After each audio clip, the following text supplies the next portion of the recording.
This is all wrong. I shouldn't be up here. I should be back in school on the other side of the ocean.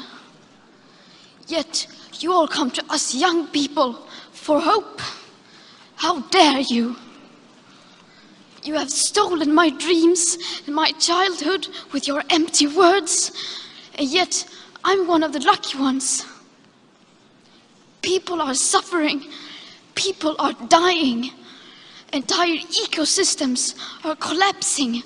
We are in the beginning of a mass extinction, and all you can talk about is money and fairy tales of eternal economic growth. How dare you?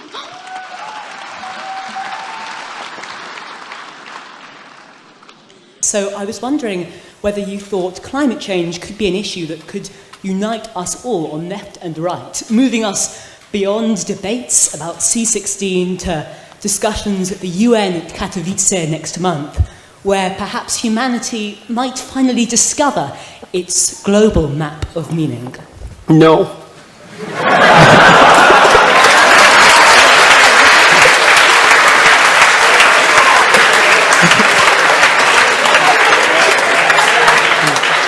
I mean, there's a couple of reasons. I mean, the first reason is that I spent a lot of time reading. I worked for a UN committee for 2 years on sustainable economic and ecological development, and read a very large amount during that period of time and learned a lot, much of which made me much more optimistic than I had been before I read the relevant literature, which was a real shock to me. But the climate change issue is an absolutely catastrophic, nightmarish mess, and the idea that that will unite us is that's not going to unite us.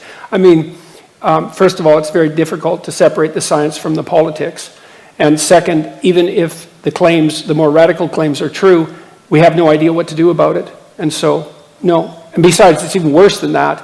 Here's one of the worst things about the whole mess is, so as you project outwards with regards to your climate change projections, which are quite unreliable to begin with, and the unreliability of the measurement magnifies as you move forward in time, obviously, because the errors accumulate.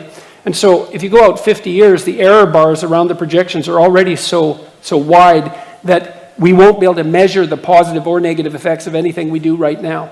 So how in the world are you going to solve a problem when you can't even measure the consequence of your actions? Like, how is that even possible?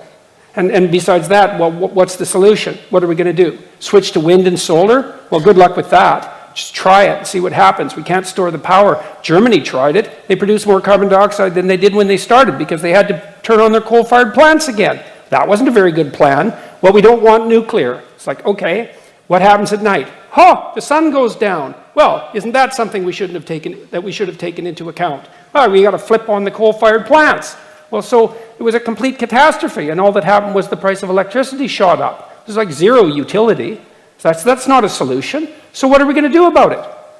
Well, we should cut back. We can't consume as much as we are all consuming. It's like, well, maybe, except the data that I've read indicate that if you can get the GDP of people up to about $5,000 a year, then they start caring about the environment, and the environment cleans up. So you could make a perfectly strong case, I think, and a reasonable one, perhaps even a humane one, that the actual idea would be to get everybody in the world who's poor, desperately so, out of poverty as fast as possible, which would increase consumption in the short term, because then they'd start to care about the environment and things would clean up. It's like, okay, well, what are we going to do about global warming? Well, good luck figuring that out. I don't see a solution on the horizon. I look at Bjorn Lomborg's work. I really like Bjorn Lomborg. I think he's a real genius. You can look him up if you want.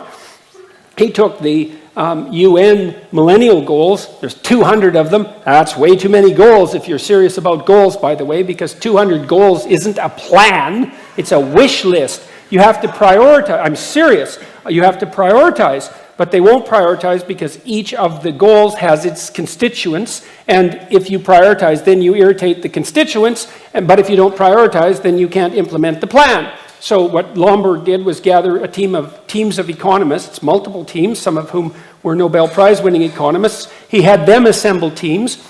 He had them rank order development goals in terms of their return on investment, all of the teams. Then he averaged across the teams and came up with a final list. And addressing global warming wasn't even on the list. The most fundamental he wrote a book called How to Spend $75 Billion to Make the World a Better Place, and that's not very much money on a global scale. Almost everything that he recommended had to do with increased child nutrition in developing countries. It's like, these things are complicated, man. These are complicated. It's like, well, let's fix global warming. It's like, okay, well, good luck with that.